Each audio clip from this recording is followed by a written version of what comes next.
Hi, I'm Dubba. I'm the director of Music Tech Fest, and this is the MTF podcast. We're in Croatia right now running MTF Pula, something I'll be telling you a lot more about in next week's podcast. But just for a bit of context, we're working with a company called Infobip. They're a communications technology platform used by the likes of WhatsApp and Uber, and they're one of the fastest growing European software unicorns with over 1,600 staff worldwide, headquartered here in Istria, or as they like to put it, probably the largest IT company in Vodnjan. For context, that's a population of 6,000 people. We brought together some brilliant members of the MTF community of innovators and experts to this beautiful part of the world, installed them on the top floor of the Infobip Pangaea campus with a view over the sea, and teamed them up with Infobip engineers and other staff brought together from Canada, Colombia, Brazil, India, and right across Europe. Leading the MTF Labs, along with MTF founder Michaela Magas, is Tim Yates. Now, Tim was also with us for MTF Frankfurt a couple of months back at Musikmesse and Pro Light and Sound, the largest music trade fair in Europe. He was working with Helen Lee, Drew Faustini, and MTF regular Tom Fox to lead the 24-hour MTF Labs at Musikmesse. Now, when they're not leading MTF Labs events around the world, Tom and Tim run Hackoustic, a maker community and series of events for musical instrument builders in London. Toward the end of MTF Frankfurt, just as the team were putting the finishing touches on the final performance that brought together all of the things that had been invented and built over the course of the labs, I took Tom and Tim aside for a chat about hacking, about music, and about how bringing together diverse types of experts in this kind of way creates incredible opportunities for innovation. From MTF Frankfurt, this is Tom Fox and Tim Yates. Tom Fox and Tim Yates, welcome to the MTF podcast. I've grabbed you at the worst possible moment. Yes, you want to tell me what's going on at the moment? We are in the dying moments of a 24-hour MTF Labs, meaning we have not had much sleep in the past 2 days. 2 days. Yeah. Right. You're an hour 27 of the 24-hour. Pretty much, yes. Yeah, that's right. So what happens between the 24 hours and what's about to happen now? We are organising all of the different projects that got made over the course of the hackathon into a performance in the main hall at Musikmesse. So we are trying to get everybody plugged in and connected to PAs and ready to play. Mm-hmm. So we've got a performance organised that we organised during the hackathon, and so that's what we're going to be doing. And you've been running things here essentially. You are sort of two of the four who have been leading the process. Mm-hmm. Do you want to tell me a little bit about what you do and how you connect with all this? So I'm a teacher, design technology teacher. I use music tech a lot in my curriculum where I work. I also run a lot of workshops teaching people about building musical instruments. I also like to design interactive musical installations. So I like to explore how you can interact with music in different ways that you're not used to, and how just anybody can make music. And then we run Hackoustic. If you want to talk about Hackoustic. Yeah, okay. So Hackoustic is a group, it's sort of a loose collective of engineers and artists and instrument builders, and we're focused around building musical interfaces that have some kind of physical or acoustic element to them. So something that isn't just a laptop and speakers, something that has some kind of acoustic sound generation or some kind of interesting physical interface. Because we feel that kind of embodiment of sound is a really important part of the way that we all experience music and sound, and sometimes that gets lost if you just have a laptop and speakers or a modular synth and speakers. And we started the group about 5 years ago because there wasn't anyone in London really doing that kind of thing, and we wanted a platform to show that kind of work. Mm-hmm. So we run festivals and hackathons and bi-monthly events, which are platforms for people to come and bring their work and show it and share it with the community and share it with the general public, as a way of kind of bringing all of this very disparate work together in one place. Because there's lots of people working in lots of different areas that wouldn't otherwise be in the same place, and so it's an interesting way to bring this kind of work together and to connect it. Right. It does sound like, from the name Hackoustic, mm-hmm. that it isn't just about physical objects that make sound, because a trumpet does that. Right. This sounds very much like the land of tinkerers. Yeah, right. So it started in the London Hackspace. So it started as a hacking group in the London Hackspace as a place for people who were building these kinds of projects to come and share expertise and build things together. And it turned out lots of people were interested in it, but people didn't tend to bring projects to Hack-On. They wanted to come and see work and meet people and kind of be inspired. And so over time, we just gradually become more of a platform for people with existing projects to come and show their work and for people to kind of have those experiences. But we try and show the whole range of types of projects. So we go from like the hackspace hack projects with people, someone just a tinkerer who just wants to make a cool thing, all the way up to products that are, the things that are designed for production and are going to be sold in a commercial way, and everything in between. Because the connections between these things are enormous, and it's a shame when those two mindsets and ways of thinking about instrument building and sound are separate from each other. I think that happens too much. And so it's nice to have them all in the same place. It sounds like both of you, Tim, for instance, you work with Drake Music, and we'll talk a little bit about that shortly. And Tom, you work in education. It sounds like hand-making musical instruments is not anybody's main job. Is that fair? Yeah, that's fair. That's And which kind of begs the question: is it just sort of the realm of hobbyists? Because we hear all the time about hobbies dying. People have side hustles. They don't have, they don't have hobbies anymore. But clearly, that seems not to be the case. I mean, for me, it started as a hobby, then turned into a passion, which turned also into a way to make money because people were commissioning me to build things for them. So I would build very, very unusual instruments that made very unusual sounds, and people heard them and wanted to include them in their soundtracks or in their when they performed. So it did start as a hobby, I guess, but it's led to so many more corridors. It led me to MTF in Slovenia many moons ago, and from there it's just spiraled upwards. The events that we run in London, we're never short of people to present their work. There's always somebody who's eager to show what they've been making. And not to put too fine a point on it, is it all people who look like us, like white guys with beards? No, not at all. We've got a massively diverse community. Because when we started this, there wasn't much. There was lots of people, but they were all sort of spread out around London, and they didn't really know each other. But because we've been doing it for a few years now, there's a real sort of core of people who we call our Hackoustic family, and it's fair to say it probably is more men than women, and probably more white men than any other kind of ethnic group. But we try and there are people from all sorts of a diverse group of people showing their work, and we try and represent that as much as we can. It's a challenge to make that really clear all the time. It's not always easy, but it's an important part of what we do. And there are people out there making cool stuff, so we try and make sure that happens. On the diversity front, tell me a little bit about Drake Music. Okay, so Drake Music is a charity that specialises in enabling disabled musicians to make music using technology. So we specialise in, I run the R&D program there. So what the R&D program is focused on is developing new technology and new instruments for people to be able to play. So often that's bespoke instruments. So there will be a musician who wants an instrument to play in a particular way that they're not able to do, or have an access need that means that they can't play in a certain way and they want to be able to. And so we try and pair people up with technologists to build bespoke solutions, and we've had some really great successes with that. I'm also at the moment trying to build an accessible instrument library to try. There's lots of people. I mean, we've met a couple here actually at the festival. Kind of people just making a little thing for fun that they're not sure what it's going to be, but actually it has potential to be a fantastic accessible instrument. And so I'm trying to gather all those little resources and put them in one place to kind of focus the development effort and to focus people's minds on trying to use the technology that's out there and to make it available to disabled musicians to try and to use, so we can start iterating those designs to make them even more accessible. Tell me about actually running the MTF Labs, because attending an MTF and running one are two quite different things. What's involved? What is it you do?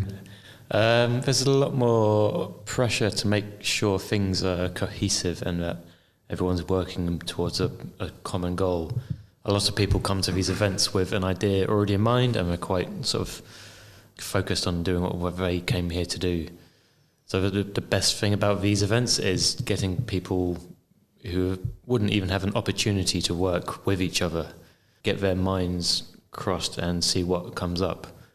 Because you'll get musicians who don't often meet up with computer scientists in a social sense, and so their ideas don't always...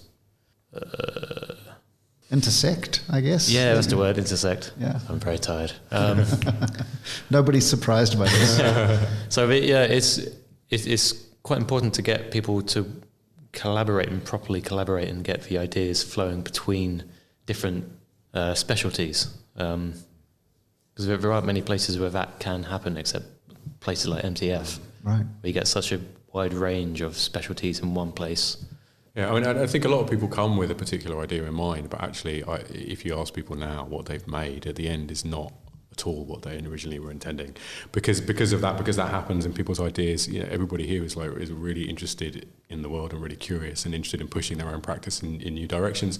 And so, you know, you might get an idea from somebody about choreography or food performance. Someone was talking about, you know, the ideas come from everywhere, and so over the course of the labs, people kind of take those ideas and absorb them into their own practice, and then what comes out the other end is something, you know, completely different, or at least skewed, or, you know, pushed in a different direction to what they might have originally intended. And I think that's a really exciting process. And then we then have to come, all of us, we set everybody up, and everybody kind of forms little groups and starts making stuff, and, you know, everybody splits off, and then we have to try and bring everybody back together at the end to make a coherent piece. And you know, it's really exciting to see that work, and it means that there's a huge diverse array of skills that are necessary to make that happen. So we've got, you know, choreography, and we've got spoken word, and we've got, you know, PhD level computer scientists and artificial intelligence coders and music producers, and, you know, all of this incredible diverse array of people all kind of coming together to make this thing. And I think it couldn't happen in that way without that diversity, which is really exciting. Yeah, and I guess the other thing that kind of marks this out, separate from what you might ordinarily experience at a hackathon, is this isn't a competition. Right, exactly. And I guess that sort of puts a completely different dynamic or a different spin on what people are trying to achieve, because it's out there that you're trying to impress, not each other, I guess. Yes. Yeah. And the goal is to come together at the end, and exactly right, to create something, a single output, not a multiple tiered, this is the winner and this is second and this one, you know, exactly, which is a completely different kind of mindset. Which is, when you remove the competition part of the event, you free up a lot of the risk taking. People are more apt to challenge themselves and try something completely different that might not work, because they're not afraid that it won't win them this prize in the end. So there's a lot more risk taking in these events, which is brilliant, because you get brilliant ideas. Also, we don't really have any prizes. Yeah, so. That's it. What have you noticed? I mean, because you've both been to more than one Music Tech Fest. What have you noticed in terms of the difference between them, or any kind of development or change over time? Well, I think this is my 6th MTF event, and they've all been completely different. No two has had even like the only constant in each one has been the sense of community amongst of everyone who comes to these things. But everyone's had a completely different vibe. Some are huge and chaotic and wonderful. Some are a bit more organised and more relaxed. But I've been to MTF on both sides. I've been as a participant and organiser, and it's the community thing is always there, which is fantastic. I mean, this is only my 2nd one. And the last one was a much bigger, you know, it was an MTF Stockholm, so it was 5 days, so it's a much bigger thing, and this is a much more compressed. But I think the common theme that I think is really positive is the fact that everybody's respected. That there isn't a kind of a hierarchy of, you know, the computer scientists are over here, don't like the music, or, you know, music producers. Everybody is respected, and everybody's voice is heard, and everybody has a chance to kind of contribute, which I think is a really, really positive thing. The output of what's come out of the labs is a performance. It's going to be showcased in a very short period of time, and I can see you looking at your watches. In the circle stage, just sort of in the hall down the way there. What's it for? What's the purpose of doing that?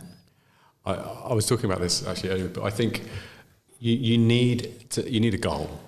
right? I mean, I think probably everybody who's a hacker has that experience of you have a great idea and you hack it and you get maybe 80% working or 75% working, and then there's like a new idea or another thing comes along and it never quite gets finished and it never quite works the way you want it to. But if you have a kind of goal at the end, it forces everybody to make it work, and it makes it more stressful, but it also makes it much more fun, because at the end of it you feel like you've got a really concrete kind of a real positive and concrete outcome, which is gives you a sense of achievement.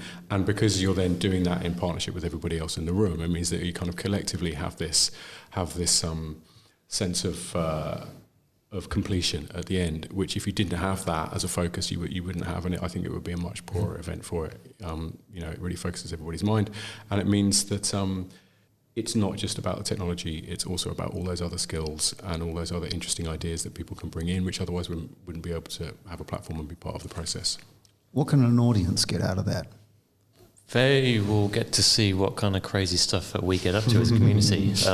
One thing I love that we're at this particular event is that a lot of the vendors and a lot of the people visiting here are very used to traditional instruments, traditional playing. I mean, this is a trade show for people who make violin bows and guitar strings and those sorts of things. So it's kind of an odd thing to drop in the middle of that. But But so they might not be used for kind of innovation that we're trying to push with interacting with music. So I think I'm excited to see their reactions to what we do, because I can only assume they have no idea that our big community even exists. I'm looking forward to that. Just to sort of backpedal a little bit, what brought you here? And I don't mean like, I flew on, this particular airline or anything, but, what were you doing as kids that brought you to the place that you're doing now? I mean, what did your parents do? How did that affect where you've ended up? My dad is a definite tinkerer. He was always building things. He taught me about electronics. When I was a kid, I was always taking things apart to see how they worked. I couldn't always get it back together again, but I enjoyed just seeing how things functioned. My curiosity about building things and making things definitely is stemmed from my father. And is that how far back you want us to go? Yeah, absolutely. Tim? Yeah, I've always been a musician at heart, and ever since I remember, I've always wanted to be a musician. It's always been an absolutely fundamental part of my life. My background actually as a musician is that I studied classical music. I studied classical guitar, and I got quite far. I was doing a master's at the Royal College of Music in classical guitar, which is when I started doing this kind of stuff.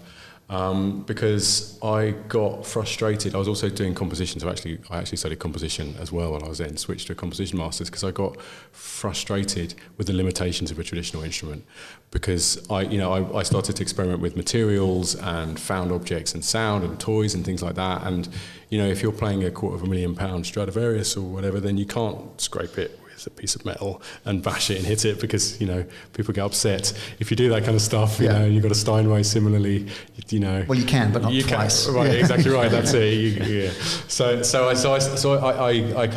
I got frustrated with the classical guitar in particular. So I put that down and decided that took the exact opposite route, and I was going to just build instruments that I could build myself in like 10 minutes for £5 and still make incredible music with and explore that area. And from that, I've just gone on to do all sorts of other stuff, installation art and things like that. So that's where I come from in terms of making. Yeah, and Tom, you're kind of known for working with found objects. Is there a sort of a story behind that? To an extent. I wanted to start building instruments just because I loved collecting instruments. I've got a passion for lots of different types of instruments. But I realized that if I start building them and I do it wrong, it might be a massive waste of money and resources. So I just started building them from recycled materials. And I really limited myself to just focusing on making sure everything was found or recycled or reclaimed. And that actually led me to be more creative with the stuff I was making. So I ended up using recycled electronics and motors for pickups, and that led to developing instruments based around the things I found as well. So I started a whole organic process of building instruments based around the stuff I found, and yeah, sort of spiraled out of control from there. Because most of the things that you make don't look like musical instruments. No, not at all. I mean, some of them do, but they're actually books that have been turned into guitars, or But typically speaking, I mean, I'm thinking of your spring thing. Yeah, the spring thing. There's a law of physics which is Faraday's law of electromagnetic induction, and that's my favourite law of physics because you can do all sorts of bonkers stuff with it. It's how motors work, it's how speakers work, it's how electric guitar pickups work, and they all use the same bit of physics. So you can manipulate that piece of physics to have them all interact with each other to create really interesting sounds and really interesting ways of playing music as well.